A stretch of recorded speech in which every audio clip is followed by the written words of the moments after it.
One of the big challenges we face this year, and we're going to face for the foreseeable future, is how we talk about what it means to be sovereign. Of course, in some context, we all have a sense of the word. And in 2025, even in imperfect democracies, a claim to sovereign power can still rally the general public to the streets calling for no kings. As much as I'd like to discuss cryptocurrency, this is also not the sovereign I want to talk about. It's the adjective that I'm interested in. What does it mean to be a sovereign state or nation or peoples or individual? Most constitutions, most treaties spend a lot of time attempting to achieve a balance between these powers so that significant decisions don't come down to the whims of individuals. In 2025, the tariff situation has shown us that we're still vulnerable to outside challenges to state sovereignty. What about the state's challenge to the sovereignties of nations? Of peoples, of individuals. You know where I'm going with this.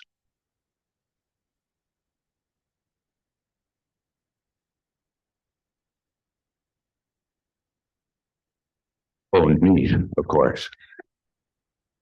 A few weeks ago, Health Canada quietly lifted a long-standing restriction on foods derived from cloned cattle and swine, taking them off the novel foods list. That novel foods list requires pre-market safety reviews and public disclosure. Cloned animal products could enter the food supply without labels, announcements, or public notification. For the last 40 years, we've been moving dramatically away from state controls or influence over trade and regulation, racing to the bottom in order to free trade from its shackles and unleashing capital's unfettered tendencies. Which is why, hand in hand with free trade, we've had a 40-year war over discourse, over the language that rationalizes all these trends as natural and downplays how these trends are massively assisted by a loss of diversity in our markets and a loss of transparency in how we regulate trade and corporate actors and how we choose to allocate public funding and resources.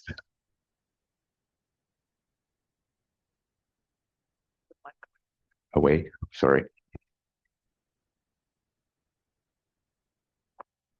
In 2008, the U.S. Food and Drug Administration removed meat and milk from cloned animals from the novel foods category. Health Canada did not.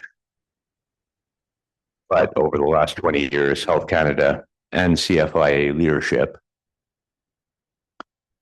have slowly been preparing the ground with their ongoing sector by sector abdication of responsibility in the guise of saving budget dollars and increasingly deferring to the US FDA as if these are simply and exclusively scientific decisions.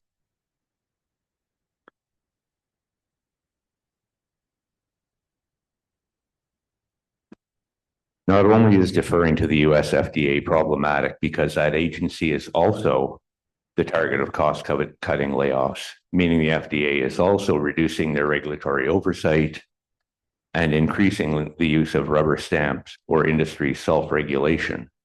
But also, this follows the course laid out in the 1990s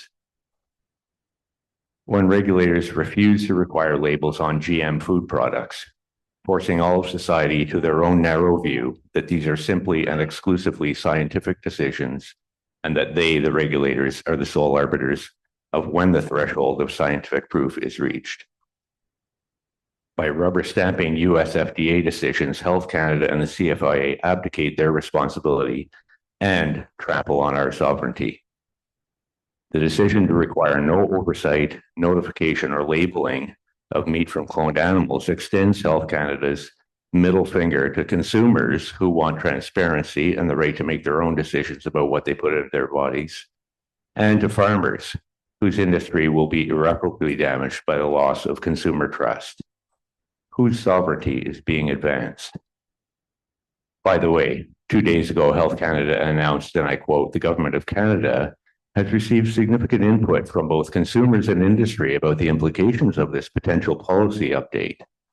The department has therefore indefinitely paused the policy update to provide time for further discussion and consideration. I think the time for consultations and further discussion is past. As Charlie Angus said, if you trust the process, you get a dump.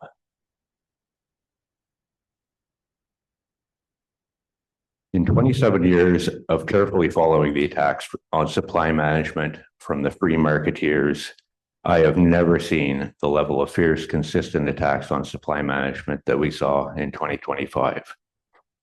It's an obvious target given that it's the last such remaining food sovereignty institution in the world built by collective action from farmers and state reinforced protections. We've been countering some of the more egregious lies and half-truths from voices that will only get louder as the current government attempts to renegotiate the North American Free Trade Agreement. Fortunately, the facts speak for themselves. If we'd followed the free market example of the US, we would have less than half the dairy farms that we have left. And the average dairy herd in Canada is 105 head.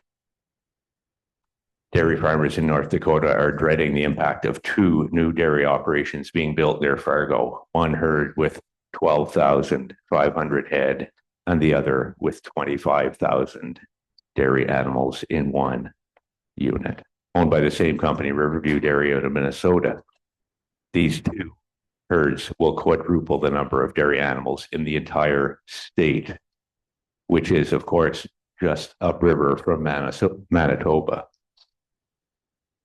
Manitoba's Ministry of the Environment and Climate Change is worried about the impact on the nutrient load of the Red River and Lake Winnipeg, but this also underscores the importance of supply management and our continued ability to keep US overproduction of milk out of Canada.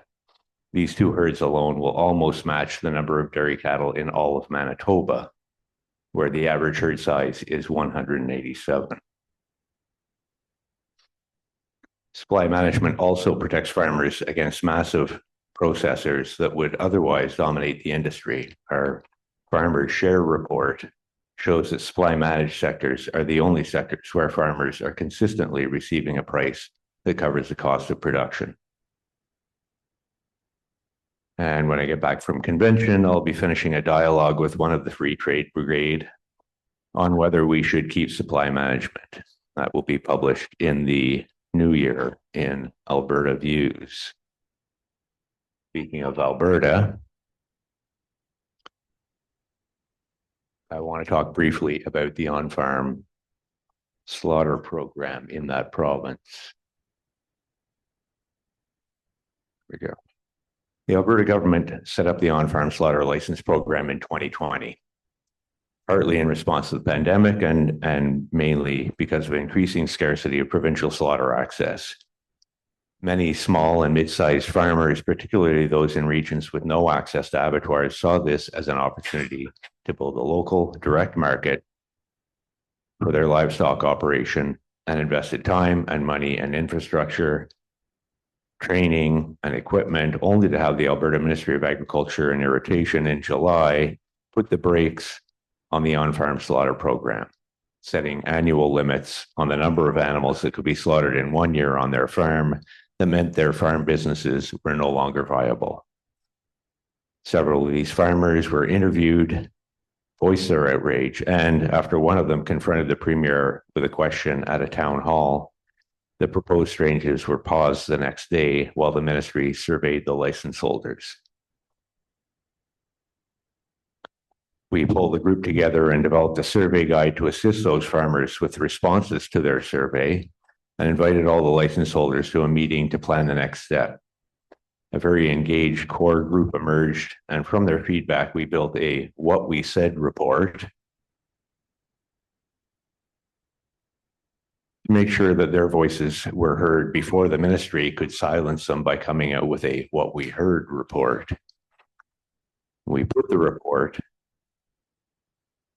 in an email to the Premier and Minister, and also congratulated and offered our support to the Premier, who, in her mandate letter, had asked the Minister to, and I quote, continue to support food security and diversified, resilient local food systems in a program under provincial jurisdiction by removing bureaucratic barriers that undermine the viability of small farms, increasing consumer choices, while upholding food safety standards.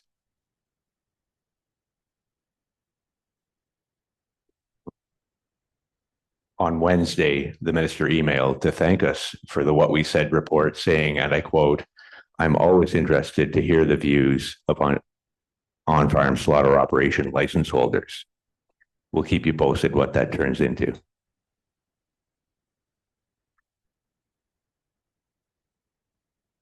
I want to finish with a reflection on tariffs and free trade. I was on a podcast hosted by some radically conventional farmers, including former NFU President Wayne Easter.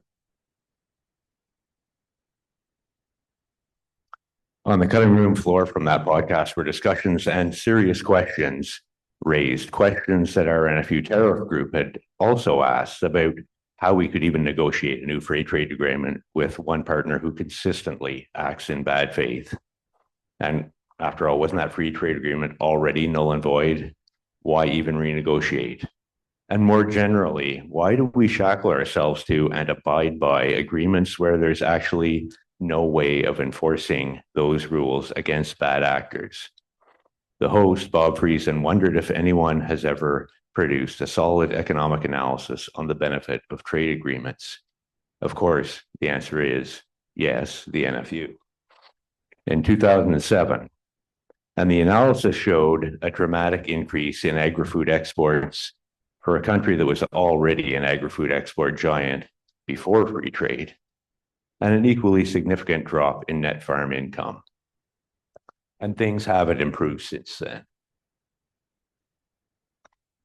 We've had a creeping loss of supply management, market protection.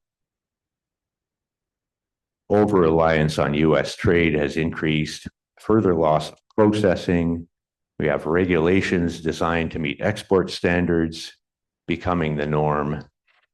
And we have a loss of access to retail and institutional procurement, as well as a loss of farm equipment manufacturers, industry consolidation, the list goes on. All of which take decision-making powers out of the hands of those who can be held accountable, or create structural deficits in our production systems that directly limit the ability of small and mid-scale farms to serve their own regional markets. The gap between the huge rise in export production and farm income won't come as a surprise to anyone who's seen Darren Qualman's graph showing the difference between gross farm income and realized net income in Canada over time.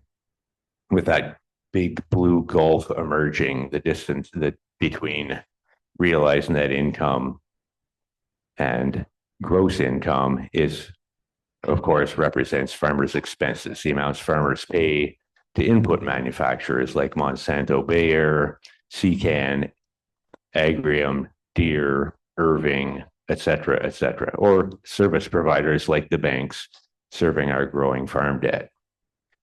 Which takes us back to our question. When Canada's trade negotiators promote a free trade agenda, with each new deal and each renegotiation, whose sovereignty are they advancing? Maybe it's time to look beyond the failed experiment that is free trade and imagine a system of trade that puts sovereignty back in the hands of farmers, of communities, of people, and decision back in the hands of those who can be held accountable, rather than advancing only the sovereignty of multinational, fictional persons with limited accountability and offshore accounts.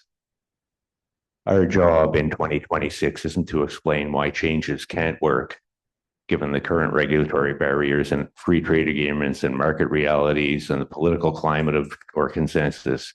Our job in 2026 is to explain sovereignty, what a viable, sustainable food production system would look like for farmers and consumers and communities, for the ecosystems in which we live and work and thrive, what we need in place to build and secure that vision now and for generations, make it clear to everyone why these are the best ideas for building the nation that we wish to live in, and to make it clear whose sovereignty is being served by the current systems and the nation building projects that have been proposed today.